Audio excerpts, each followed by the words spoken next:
Help me live, I can repay you! Repay me?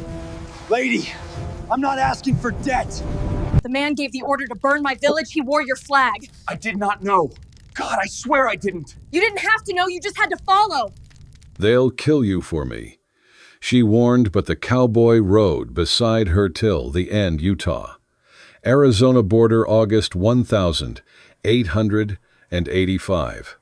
Rain hammered the plateau like the sky had a grudge. Thunder didn't just speak, it carved its name into the red rock with a hot white nail. Eli Mercer rode the gray along a shale lip where the canyon narrowed, rain turning dust into slick clay, the world a smudged charcoal drawing. The air smelled of iron and wet cedar. The wind folded around him cold as a straight razor dunked in creek water. He had the look of a man who kept moving, not because somewhere called him, but because nowhere did. He saw her at the bend where runoff braided down into a shallow, milky pool. A woman lay half on the trail, half in the water. Black hair stuck to her cheek like inked ribbons. Buckskin torn at the ribs. A long black mark smudged up the inside of her forearm, charcoal lines twisted into the shape of 3 jagged bolts. Near her hand sat a small carved box with a U.S. eagle pressed into the lid, rain dimpling the wood until the emblem looked like it shivered. "Hey," Eli said to the storm, to the horse, to the woman. The gray tossed its head, breath boxing out in white puffs. Eli swung down, boots sinking to the ankle, and turned the woman gently onto her back. Her pulse trembled under his fingers, thin but here. She smelled like wet leather, crushed sage, and the copper tang of blood diluted by the sky. Lightning tore the ridge above them. A ponderosa cracked and came down, dragging a spill of stones. The gray skittered rear hooves slashing at the lip. Eli grabbed the woman and pivoted, heel sliding off the edge. The canyon breathed up a cold void. For one bad heartbeat, the world narrowed to the drag in his shoulder and the drop he couldn't afford. He threw his weight sideways and slammed both of them against the saddle. The gray crow-hopped, found purchase, and lurched away from the brink with a panicked grunt. They made the shelter of a shallow overhang where a curtain of rain stitched the opening like beaded fringe. Eli set her down and ripped his bandana into a strip, packing it against the blood at her side. She flinched, a thread-thin sound, then went still. The box lay 10 paces off lid, askew, its velvet lining like a night sky soaked in rain. "Stay with me," he muttered, unscrewing a little bottle of corn liquor. "This ain't the worst thing I've seen, but it's not the best either." He tipped a taste to her lips. Her throat moved once, twice. Her eyes opened, dark wells reflecting the storm in broken lantern light. Her mouth barely moved. "Don't." The box. Eli glanced over. He already didn't like how the eagle looked back at him. "What's in it?" Not what she said, voice roughened by gravel and rain. "Who it belongs to." Thunder rolled the canyon like a drumline. The gray bumped Eli's shoulder with a wet muzzle. "Who's coming?" Eli asked. The woman blinked slow, as if her lids were heavy coins. "You'll hear them first," she said. "Storm talks. If you're here and hooked, drop a quick number 1 the comments so I know you're riding with me into this storm. We're just getting warmed up." "What do I call you?" Eli asked. The mark on her arm had smeared in the rain, but held its shape stubborn as a promise. She studied him like a fence line with a bad post. "Men ask names while women bleed," she said, a faint curl of amusement ghosting her mouth. "Call me Tyen." "Tyen," he repeated, letting the name settle on his tongue. "I'm Eli." She nodded, once permission, not gift. He split a hard corn cake, passed half to her. Tyen took a small bite, eyes on him, a wary animal who'd bitten traps and lived. He tightened the binding at her side. Her fingers brushed his wrist for the space of a heartbeat. "Thank you," in a language older than English. "We can't linger," he said. "This slot gulps riders after dark." "Bait gulps itself," she murmured, eyes flicking toward the open. "Move." He got her onto the gray in front. His arms curved around her to hold the rain's rain streaking off the brim of his hat. The storm slackened to a steady hiss. Together they slid along a narrow sheep path. Water ran in silver threads over the rock, each drop a tiny knife. Eli kept the horse tight to the wall. His body knew the balance, the give of wet leather, the way a good mount thinks one step ahead. Metal chimed somewhere in the north. not thunder. A quiet music of curb chains, bit rings, rifle slings tapping wood. They both felt it, attention turning their way. 3 riders stood on the opposite shelf, dark shapes, slickers glistening.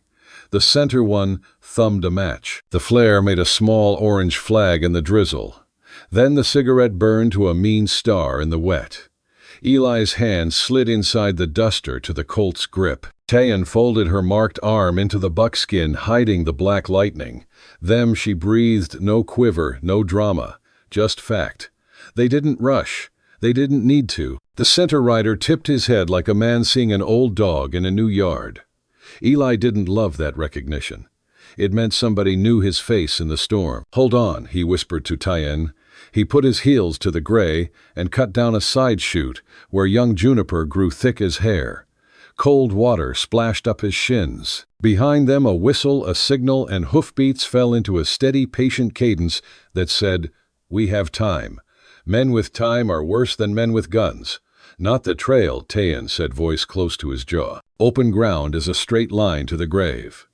"You lead then," Eli said. "This is your weather." She pointed, and he steered. They climbed a rib of sandstone the color of a lion's back, traversed to a narrow bench. The gray went light on the forehand and slid, then threw his weight up and stumbled down into a newborn wash cut by the afternoon deluge. Eli. The name carried on the wind like it had been here before they arrived. He looked back. The center rider had moved closer, face a slick, pale smudge under the hat brim. The man spoke without raising his voice. "Bring her. Don't make it clever." Tayan's fingers tightened in the mane. "They know you." "So do a few graveyards," Eli said, annoyed to feel a stone of memory shift in the pit of him. The storm threw him back to a wet creek with men cussing and dying powder, hissing useless rain like needles. He blinked it away. Not this hour. Not this canyon. A shot pinged rock inches from Eli's ear. He leaned by instinct, the world snapping into a bright, tight corridor, the kind you get killed in if you don't keep moving. "Any other warnings I should hear?" he said low. Tayan's eyes met his clear cutting. "You'll want to open the box sooner than you'll want to bury me. Both are wrong." "Good," he said. "I'm tired of being right." They skated down another wet lip mud, riding their boots. The little alcove they'd used for shelter loomed ahead halfway up the wall. He hauled the gray below it, swinging the horse's rump to wedge in a notch. "Jump," he said. "We don't jump," Tayan answered. "We slide." She slipped off, grabbed a knuckled root that jutted from the bank, and motioned him along with a flick of her chin that would have looked bossy if it hadn't been efficient. "Take the box." He snatched it, the wood cold and heavy corners biting his palm. They slid together on the root, and a rib of stone smoothed by centuries of flash floods, boots shrieking soft against the rock. The gray, a veteran, found his own shadow belly low across a screen of greasewood. Hooves clattered above close. A stone bounced near Eli's boot and went skipping away into the water with a series of mocking plinks. A tobacco smell came down with the rain, the bitter sweet of cheap leaf and matches. A face leaned over the lip whiskers, wet a long scar puckered white from ear to jaw. Eli knew that scar like he knew the seam in his hat, old personal wrong. "Mercer," the man said, voice mild enough to butter bread. "Let's not do this. You owe me one from Rain Creek." Rain Creek bit like a nail in Eli's throat. The box dug deeper into his ribs. He kept his chin tucked and his breath shallow. Tayan's mouth was close to his ear, the words of vibration, "Don't speak, don't breathe big." Another stone rattled past. The man above spat. "Fool's stubborn." He clicked to his horse, and the sound of leaving flowed away with the storm. They waited until even the echo seemed to change its mind and go home. Then they dropped lower to a shelf where water ran off in thin threads. Eli set the box between them. Tayan looked at it the way a widow looks at a folded flag, with recognition, not nostalgia. "Don't open it," she said. "You keep saying that." He tipped his head, dripping. Why her gaze didn't move from the eagle. "Because it isn't the secret inside that'll kill us. It's the names it wakes up. The men who think they own thunder. If the box opens, their mouths open. And inside their mouths is your name. And the blood they plan to put on your hands won't wash." "You think I'm not already stained," Eli said, quieter than the water. "I think the wind still passes through you." She finally looked up. In the weeping light, her eyes weren't purely black. They held a storm's bruised blue in their depths. Or maybe that was the sky reflected. Let it. He huffed a laugh, a small dry spark in the damp. Wind passes through holes. Then keep tearing, she said. Wind dries blood. They let the silence settle, a real one, not the kind men brace with talk. Far off, the storm's last mutterings faded toward the mesas, and a cold ribbon of brightness unrolled along the western clouds. Up close, there were only three solid things: rock against spine water ticking in a limestone cup, and the box's unblinking eagle. Listen, Tyann said. If you want lungs tomorrow, we move at first light. No trail, no names, no looking back. And tonight, Eli asked. Tonight you sleep, she said. I keep the weather. The storm isn't finished with us. He studied her, the rivulets on her cheek, the stubborn line of her mouth. Not pleading, not bargaining, just a person built for long weather. He tipped his hat, let the brim drop over his eyes, and leaned into the stone. Out there on the rim, maybe those men were still pointed like needles, waiting for the cloth to come close. In here, time reduced itself to a drip and a pulse, and the weight of a box that felt like a verdict. Just before the dark took him, he heard her say, soft, not scared, real as dew on sage, if they find me, you die too. And Eli understood then, not because she was weak, but because she carried the storm. The storm had a name. The storm knew the way. Dawn inched up slow over the canyon, a pale bruise of light, bleeding through the ash-colored clouds. The storm had moved east, leaving the world wet and quiet, as if everything had been washed but not forgiven. Eli woke first. The gray stood hip-deep in mist, nose down in a puddle, blowing ripples across its own reflection. Tyann sat cross-legged near the fire pit he'd built from broken shale. Smoke wound upward, reluctant to rise. She hadn't slept. Her eyes had the stillness of someone trained to listen to silence. You keep watch all night? He asked. She nodded, not looking at him. You snore. Better than bleeding. Not by much. Eli cracked a smile, but it didn't stay. His shirt still clung damp, and every muscle complained about last night's climb. He crouched by the fire, fed it a few slivers of dry mesquite. The flames licked the gray light like something starved. He wanted coffee more than blood, but the pot was gone, lost in the storm. Tyann's gaze slid to the carved box lying between them. It looked different now in daylight, less secret, more accusation. Tell me what's inside, he said, because he hated guessing games. I told you not to open it. I didn't. Good. That doesn't answer the question. Tyann reached out, touched the wet wood with a careful fingertip as if testing heat. It's not mine, she said. It belonged to the men who burned my people, Army Eli asked. She nodded once. He exhaled through his teeth. You stole it. I took it back, she corrected. They stole the land first. Fair point, he thought, though law never had much to do with fairness. So what do they want? The box holds the coordinates to a storage yard, Tyann said, her voice low. Explosives. Enough to erase a valley. They were going to use it on us. I was their interpreter once. I read the papers they made me translate. I saw what they planned. Eli rubbed a hand down his face. You ran. I ran, she echoed. I meant to hide the box where no one could find it.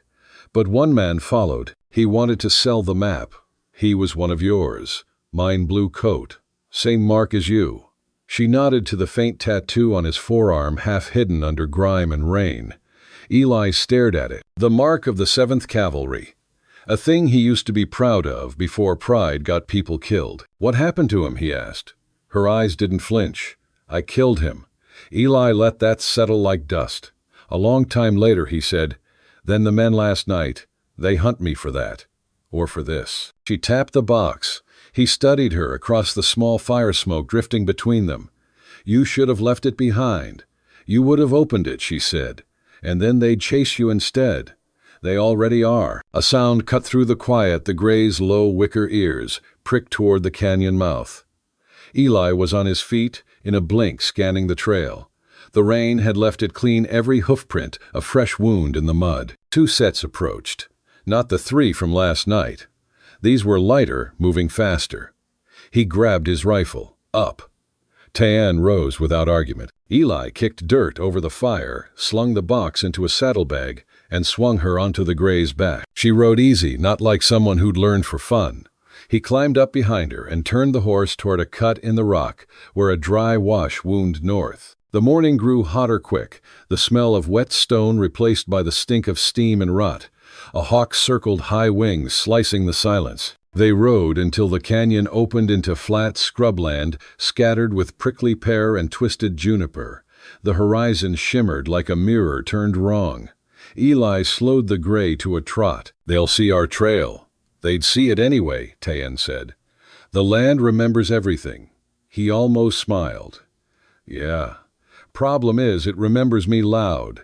They found a stand of piñon trees near a shallow creek. The water ran thin but clear. Eli dismounted, let the gray drink, and knelt to refill the canteen. Tayan crouched across from him, watching the horizon. "Where are you headed?" he asked.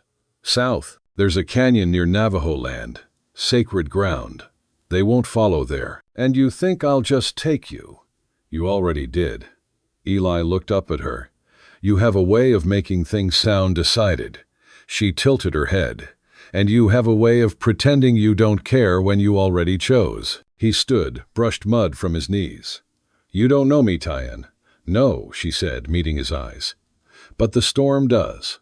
Before he could answer, a rifle cracked.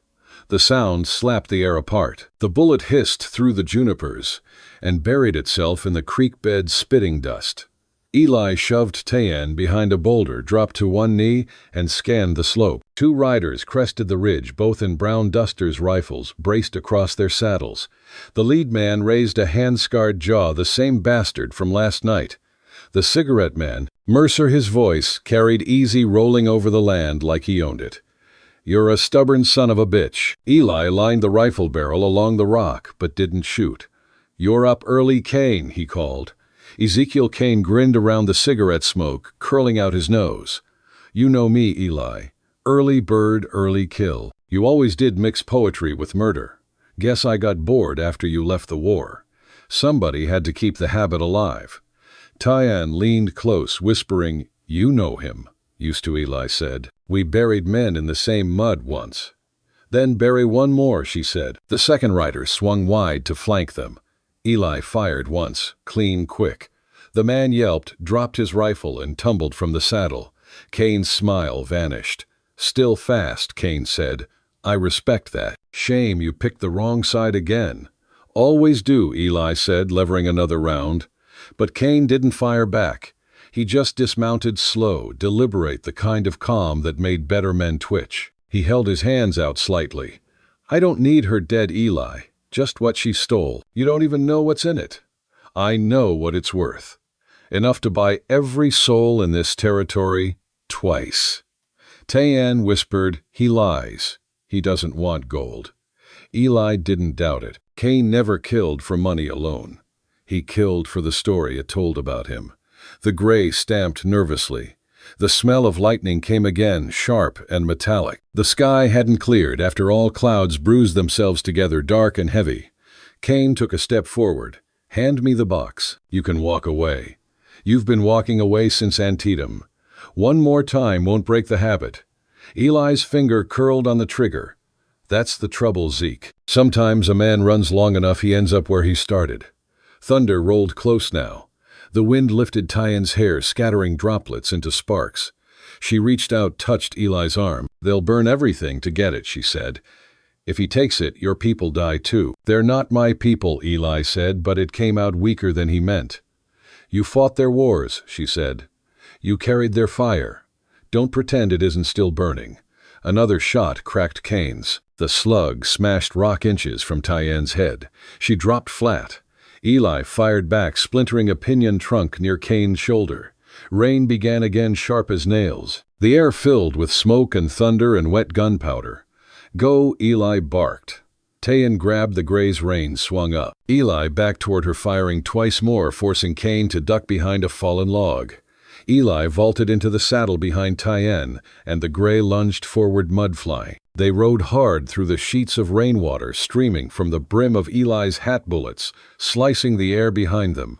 The canyon swallowed sound until all that existed was thunder and the ragged beat of hooves. Tyann leaned low over the horse's neck, murmuring something in her own tongue, a prayer, a promise, or a curse. They didn't stop until the world turned to stone again, high walls, narrow slit, the kind of place where echoes have no place to run. The gray stumbled to a halt, chest heaving. Eli slid down, dragged the saddlebag open, and pulled out the box. It was slick, with rain heavier somehow. He stared at it, breath sharp in his throat. "Why does he know my name?" he asked. Tyann wiped mud from her cheek. "Because your army gave the orders. The same orders he carried out. The same orders that killed my family." Eli froze. What her eyes lifted to meet his. "The man who signed the order for Rain Creek Massacre, your commander, he was Kane's brother." Eli's stomach turned to ice. Rain Creek, the name he'd been trying to bury since the war.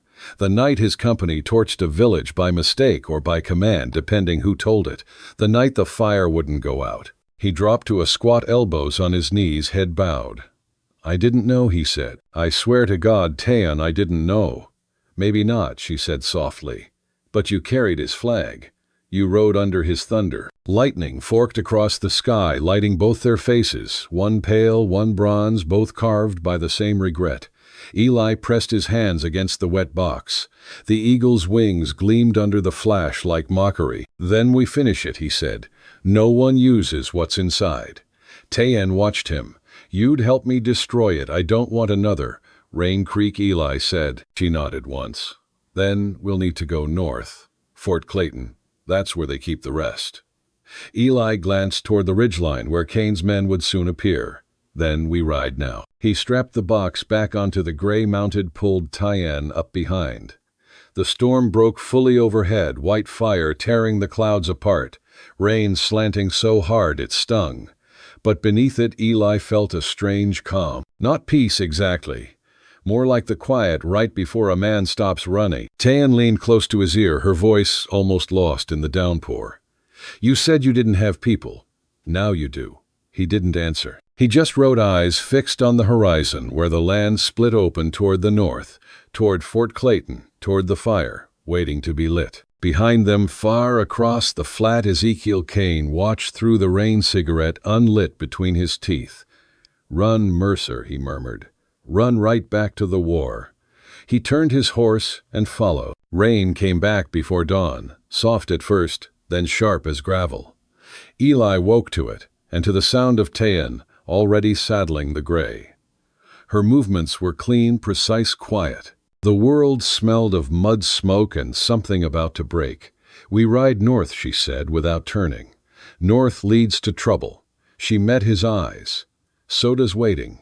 He couldn't argue. They mounted and pushed out of the canyon before sunrise hooves splashing through the swollen wash. Behind them, thunder rolled slow and heavy, a warning drumbeat echoing across the cliffs. The storm had changed the land overnight. Arroyos that had been dry were now silver snakes. The air was thick, like breathing through wet cloth. Tyann rode in front, reading the ground with that uncanny instinct born from living close to it. "How far?" Eli asked. "Until we can't hear them," she said. He looked back. The trail was empty, but emptiness meant nothing here. Somewhere, Kane and his riders were moving, too steady, patient, like wolves circling a wounded bull. By noon, the canyon split into 3 narrow veins. Tyann reined in, scanning the walls. Rain trickled down her cheek like a slow tear. "This one," she said, pointing left. Eli frowned. "That's tighter than a coffin lid." "Which means they won't expect us there." He almost smiled. "You always think like prey." She gave him a look. Prey learns faster. The gray squeezed into the slot canyon, hooves sloshing through water. The walls rose straight up the sky, a thin gray blade above them. Every sound, hoof breath, heartbeat bounced back 100 times. For hours they followed the twisting gorge until the path opened into a wider bowl where rain pooled ankle deep. The place felt ancient, carved by something patient and merciless. Eli swung down, checked the saddle girth. "We'll rest here." Tyann slid off, 2 hands pressed to her ribs. The blood on her sleeve had darkened. He noticed and frowned. "You're bleeding again." She ignored it, walking toward the middle of the bowl. Her reflection wavered in the water, a ghost made of rain and firelight. "The land doesn't like noise," she said. "Listen." He did. Somewhere distant, faint, but distinct hoofbeats. "Damn!" He grabbed the reins. "They're close." She turned to him, voice flat. "They always are." They ran again, deeper into the canyon, the storm chasing them like a living beast. Rain hissed down the walls, turning red rock to black.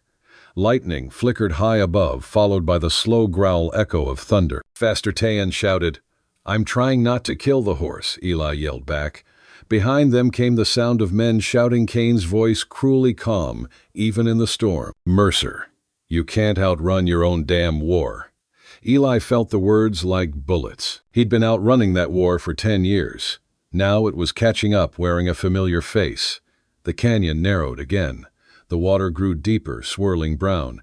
The gray stumbled, once recovered. Tayan looked over her shoulder. The riders were there now, dark shapes ghosting through the curtain of rain. She reached into her coat and pulled the carved box from the saddlebag. The eagle gleamed dull gold in the gray light. "Throw it," she shouted. He shook his head. "Not a chance. They want the box, not us. They'll kill us anyway." Tayan's eyes flashed. "Then let's give them what they want." Before he could stop her, she flung the box into the torrent. It vanished in the muddy current, gone in a heartbeat. Eli cursed. "You just drowned the only thing keeping them from shooting us on sight. Or the only thing that made them chase us," she said. He didn't answer. He just drove the gray forward hooves, pounding water. A bullet screamed past his ear, splintering the wall beside them. Another shot. Another. Stone chips rained down. Tayan twisted in the saddle, firing her revolver, once the crack echoing like thunder inside thunder. A man behind them fell from his horse with a wet splash. "Nice," Eli muttered. She didn't smile. One less storm. They broke free of the canyon into open ground, a wide flat valley cut by a shallow stream. The rain softened to mist. For a breath, the world went still. Eli slowed the horse, scanning the ridges. "We'll lose them in that scrub line ahead." Tayan swayed slightly, hand pressed to her arm again. "We might lose me first." He swung down and reached up to help her. She resisted, then gave in. Her weight was light in his arms, but solid, real. He sat her on a rock and tore another strip from his shirt. "Hold still." She winced as he bound the wound. "You should have left me at the creek." "And miss all this fun," he said. She met his eyes, tired, fierce. "You joke like a man who's afraid to remember." He tied the knot tight. "You talk like a woman who never forgets." "Someone has to." For a moment, the rain stopped. The silence between them felt heavier than any thunder. Then a sound. Not hooves this time. The slow creak of leather. Eli spun rifle up. A single rider stood 30 yards away, horse-dripping hat brim low. The badge on his vest glinted dully. "Sheriff Wallace," Eli said. Wallace raised a hand. "Easy, Eli. You working with Kane now." The sheriff's face was drawn tired. "Not by choice. He's got half the territory, believing you stole federal property. The army's moving. Fort Clayton's boiling." Tayan stood weak but steady.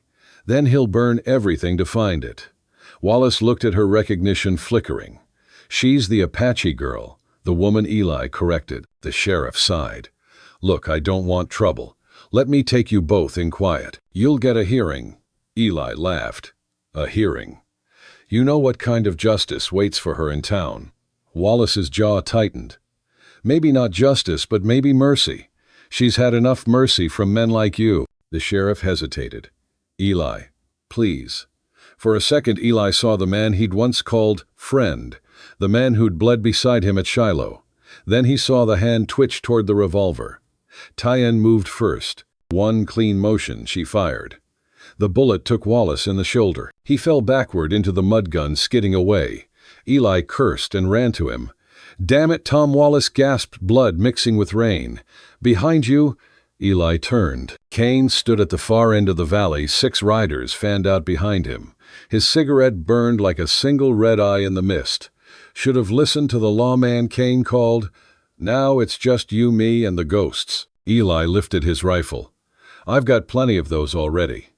The next minutes blurred into noise and fire. Gunshots. Smoke. The gray screamed. Tyen grabbed Eli's arm, dragging him toward the ridge. Bullets tore up mud at their heels. They climbed breath, ragged rain, turning everything slick. Tyen, stumbled Eli, hauling her up. Behind them, Kane's men shouted, reloading. At the top of the ridge, lightning split the sky open, blinding white. The world froze in that flash, Tyen half fallen, Eli holding her, Kane below, gun raised. Then thunder hit. Eli fired. The shot slammed into Kane's hat, spinning it off his head. The man didn't fall, just smiled, cruel and patient. See you at Clayton, Mercer. He turned his horse and vanished into the storm, his men scattering behind him. Eli sank to his knees beside Tyen. She was breathing hard, face pale but alive. You all right? He asked. I've been worse, she said, voice hoarse. You? He gave a dry laugh. Ask me when I can feel my legs. She stared north, the direction Kane had gone. Lightning flickered again, distant now. That's where it ends, she whispered. At Fort Clayton. Eli followed her gaze. The horizon was a flat bruise against the sky. Then we ride, he said. Tyen looked at him, really looked, and nodded. You could still leave. I could, he said, but I'm done running. He helped her back onto the gray. The rain had slowed to a fine mist, soft as breath. As they rode, the first sliver of sun broke through the clouds, staining the wetland gold. The storm was moving away, but its promise still hung in the air. They didn't speak again until the canyon closed behind them. Far to the south, Kane lit another cigarette and smiled through the smoke. Run north, Mercer, he murmured. I'll be waiting in the fire. By the time Eli and Tyen reached the northern plain, the world smelled of smoke. The air itself was gray, the kind of haze that comes not from rain, but from something burning far away. The horizon pulsed faintly orange. Fort Clayton, Tyen said. Eli nodded. Looks like hell got there first. They dismounted on a ridge overlooking the fort. Below, a sprawl of tents and timber barracks hugged the basin soldiers, moving like ants in the red dust. Two tall chimneys belched smoke into the dusk. The storm clouds above caught the light, turning the sky the color of old blood. Tyen crouched, studying the layout. Powder stores will be under the main yard. They built them deep after the last flood. You sure I helped translate the plans, she said, voice low. Back when I thought words could protect lives. Eli checked his rifle, every movement automatic. We get in, we light it, we're gone. No, Tyen said. You get out. I finish this. He stared at her. Not a chance. You said yourself, you're done running, she said quietly. So stop running from the truth. This is my fight. Eli looked at her, then really looked. Mud streaked her face, blood-dried brown on her sleeve, eyes dark as storm water. She wasn't asking permission. She was already walking toward it. He sighed. Then we fight together. They moved at nightfall, slipping through the brush like ghosts. Rain returned in thin needles, softening the sound of boots and hooves. The guards along the palisades smoked and joked, their laughter lost in the wind. Eli and Tyen circled toward the supply yard. Between the barracks, a line of wagons stood loaded with crates marked U.S. Ordnance. The powder stores lay beneath them, a heavy iron door set into the ground. 2 guards, Eli whispered. I'll take the left. She nodded. Make it quiet. He moved fast, low, silent, as his years had taught him. The butt of his rifle cracked against a skull, and the man folded into the mud. Tyen darted in from the other side, a flash of steel, a soft gasp, then silence. Eli caught her wrist before she could turn away. That doesn't bother you. She met his gaze. Nothing left in me to bother. They dragged the bodies aside and forced the iron door open. The smell of sulfur and oil rushed out thick enough to taste. Torches burned along the corridor below, flickering shadows over stacked barrels of powder and crates of ammunition. Tyen descended first, her boots echoing faintly on stone. We'll need something to burn it fast. Eli unslung his pack, pulling free a small tin of lamp oil. This'll do. She nodded. We'll set the fuse here near the vent shaft. Fire will climb quickest. He poured oil in a careful line leading back toward the stairs. Tyen worked wordlessly, her hands steady despite the tremor in the earth above thunder or artillery or both. When it was done, she paused, staring at the rows of powder kegs. Each one of these barrels has a name on it, she said. Every child, every mother, every elder they burned. That's what this fire is for.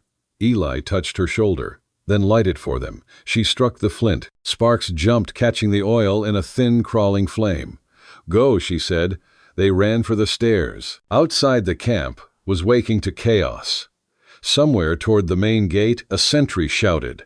Then came the whistle of a bullet and the crack of return fire. Soldiers scrambled from tents. In the confusion, Eli and Tan ducked behind a wagon. The flame below found air. A dull whump shuddered through the ground. Smoke poured from the vent shaft, glowing red inside.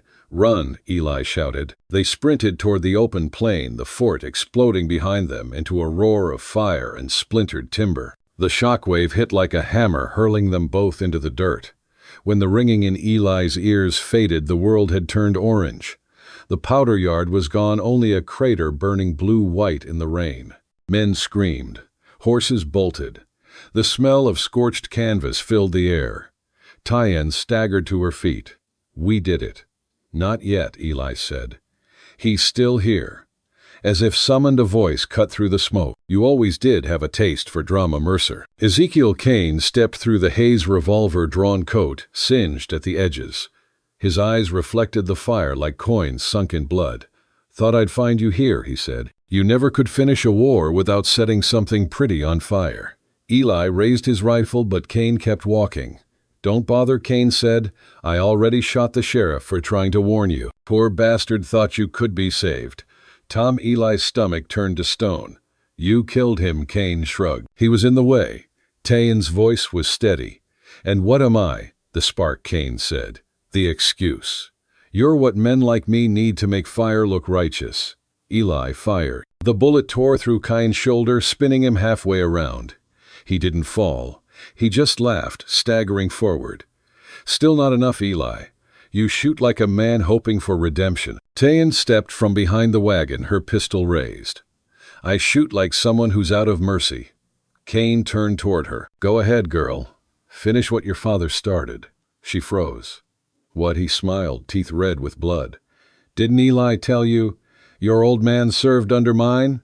Helped draw the maps? Helped burn the first village before he changed sides. Tayan's hand trembled. The gun dipped. You lie. I don't have to. Kane's grin widened. You've got his eyes. He begged before he died. For forgiveness. For you. Eli saw it happen, the crack in her composure, the breath caught between rage and grief. He stepped forward. Don't listen to him. But Kane moved first, lunging. His knife flashed in the firelight. Eli grabbed the blade with his bare hand, pain slicing up his arm. The two men collided, crashing into the mud. They fought like men who had nothing left to lose. Kane's strength was raw, fueled by fury. Eli's by stubborn endurance. The knife found ribs, tore cloth, missed heart. Eli swung the rifle stock hard, catching Kane across the jaw. Kane staggered, blood spraying. You think this ends with me, he spat. There'll always be another Kane. Eli leveled the rifle. Maybe, but not tonight. A gunshot cracked not his. Kane froze, eyes wide, a small hole blooming red in his chest. He looked down, surprised. Tayan stood behind him, smoke curling from her pistol. He fell without a sound. For a long moment, none of them moved. The fort burned flames, reaching higher than the walls had ever stood. Rain hissed on powder. Eli turned to Tayan. You all right? She nodded slowly, staring at Kane's body. He lied, she said softly. My father died trying to stop them. I know, Eli said. She looked at him. Not angry, just tired. And you? I've been running from ghosts long enough. He winced, touching his bleeding hand. Looks like one finally caught me. She stepped closer, wrapped the bandage from her arm around his palm. Then let this one go. He did. For the first time in years, he let himself breathe. By dawn, the fire had burned itself down to embers. The fort was gone. The horizon shimmered silver where the sun rose through smoke. A column of riders appeared, not soldiers, but local tribesmen, faces painted in ash and rain. Tayan walked to meet them, shoulders straight. Words passed between them in her language, soft and brief. Then she turned back to Eli. They'll take their dead home, she said, and bury what's left of this war. Eli nodded. What about you?